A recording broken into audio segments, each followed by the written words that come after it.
घटोत्कच भीम और हिडिंबा का पुत्र था। अपने पहले अज्ञातवास में पांडवों पे हिडिंब ने आघात किया पर भीम ने उसे मार दिया।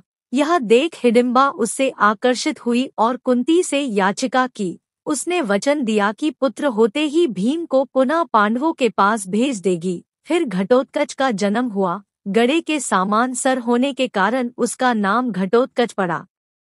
यहाँ मैं बता दूं कि टीवी पे कुछ सीरियल उसे हमेशा गंजा दिखा देते हैं, परंतु बड़े होकर उसके बाल आ गए थे और महाभारत में उसके और अलम्बुश के मध्य युद्ध में दोनों राक्षस एक दूसरे के बाल खींचते हैं।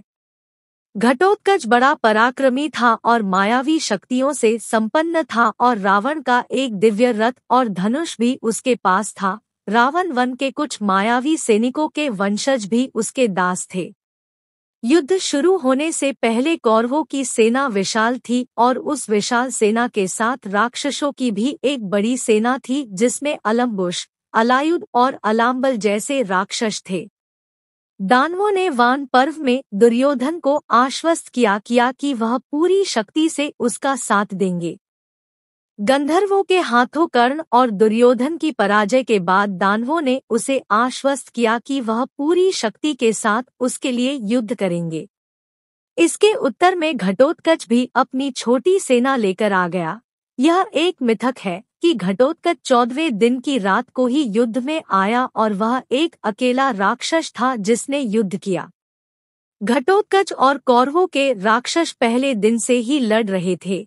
अर्जुन और उलूपी का पुत्र इरावन भी नाग सेना के साथ लड़ने आया।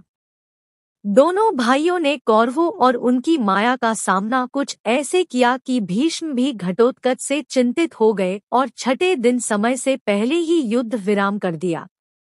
आप सोचिए कि भीष्म को कहना पड़ा कि घटोत्कच किसी के रोके न रुकेगा। उसने भगदत्त को भी संकट में डाल दिया और अपने माया से रचित हाथी से सौपत्रिक जो दिव्य हाथी था उसको प्रताड़ित करने लगा।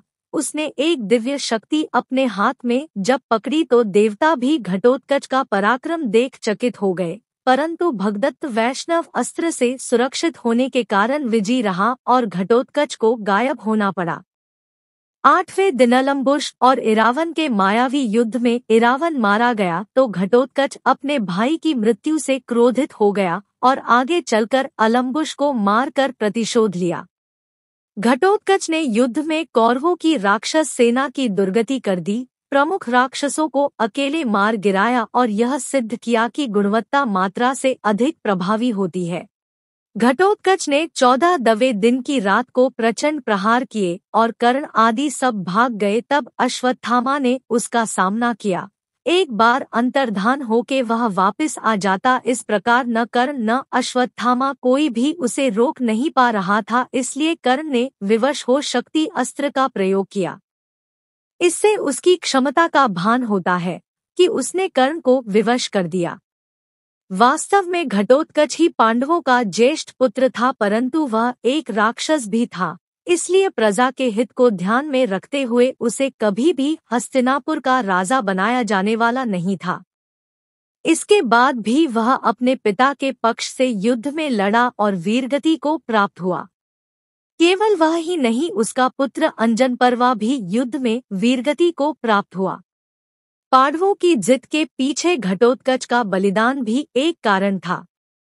यदि यह वीडियो आप लोगों को अच्छा लगा हो तो वीडियो को लाइक करें और मेरा ही सनातन